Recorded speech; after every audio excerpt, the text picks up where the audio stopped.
Good day, everyone. Magandang buhay. I am Lavina C. Kudog. Today, I'm going to tackle about the classical conditioning of Ivan Petrovich Pavlov, its implication for education.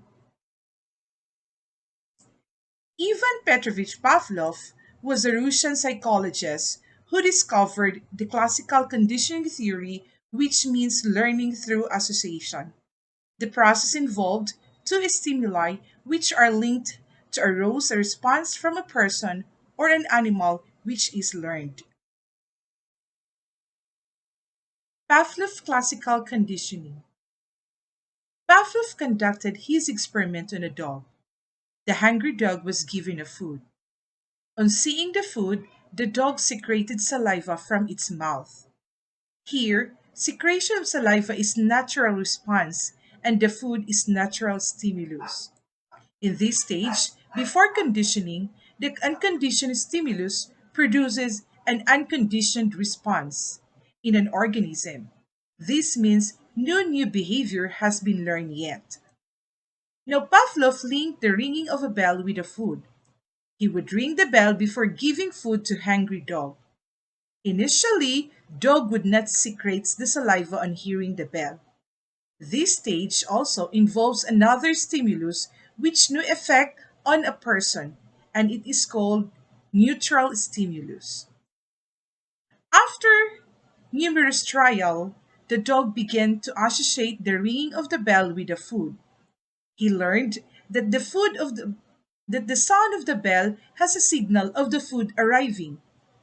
In this stage, during condition a stimulus which produces no response, or the neutral, is associated with the unconditioned stimulus, at which point it now becomes known as the conditioned stimulus. After conditioning, the secretion of the saliva would begin with the ringing of the bell. Now, the conditioned stimulus has been associated with the unconditioned stimulus to create a new conditioned response. So that is the experiment of Pavlov classical conditioning theory. Educational implication of Ivan Pavlov classical conditioning theory. Number 1. Theory of reward and punishment. Theory of reward and punishment is also based on conditioning. Children know that they will be punished as a result of wrong actions, and they will be rewarded as a result of good deeds. Thus, for the conditioning of a child, it is essential to punish him for his misdeeds and give him rewards for his distinctions. This thing motivates the child in the classroom. Number 2. Useful in language learning. The teacher can utilize this conditioning method in the classroom for teaching the languages. Conditioning is much useful in language training. The correct use of the language makes the child conditioned for the use of that particular language. This conditioning method is quite effective to the learning of subjects like English and mathematics. Number 3. Helpful in removal of superstitions. A teacher can make the use of the conditioning method to eliminate the superstitions of the children. Certain superstitions like sneezing and passing the cat across your way, etc., can be removed by this method. The teacher has to develop faith in the children through conditioning that such type of superstitions have no place in real life situations. They have to be pulled out of his false orbit. Number 4. Development of attitudes. Conditioning may help the child in breaking negative and promoting attitudes. In short, good and bad habits may be developed in the child through this method of conditioning. Proper habits can be formed by providing the education of positive behavior and values to the child. Thus, a teacher should present himself before the children as an ideal. A conditioning between good examples and responses of the children will help in developing a healthy attitude in the child. Number 5. Helpful in adjustment. The conditioning method helps the child in adjusting in various types of environments. The beginning of this takes place with the adjustment of the child in classroom conditions and school circumstances. Later, he applies all these to make adjustment in real life challenging situations. It is the conditioning only that enables the child to make way in difficult and odd circumstances. Number 6. Use of audiovisual aids. The use of audiovisual aids in the classroom can be made effective through conditioning.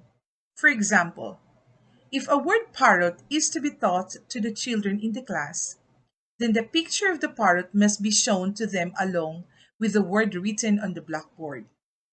Children will speak that word after looking the picture. Then the picture is removed and the children will repeat only the written word. Thus, the children could learn to speak the word parrot as a result of conditioning. Number 7. Arousal of fear, love, and jealousy. The conditioning helps in accelerating the development of fear, love, and jealousy among the students in the classroom. For instance, if a teacher beats any child excessively, or he makes fun of him in the midst of his classmates, then, quite naturally, that child will show the fear or jealousy for that teacher even after hearing his name only. On the contrary, if a teacher exhibits love and affection for students, in return, the students will show full regard for that teacher. The number 8 classical conditioning, its implication for education is useful in mental hospitals. The mental cases and emotional unstable children can best be treated with this process of conditioning. There are quite a few research evidences on behalf of which one may confidently admit the role of conditioning in the treatment of mental patients. It states that on account of love, affection, and good treatment, many complexes and fear can be removed from the minds of such patients, and such type of conditioning helps in their early recovery.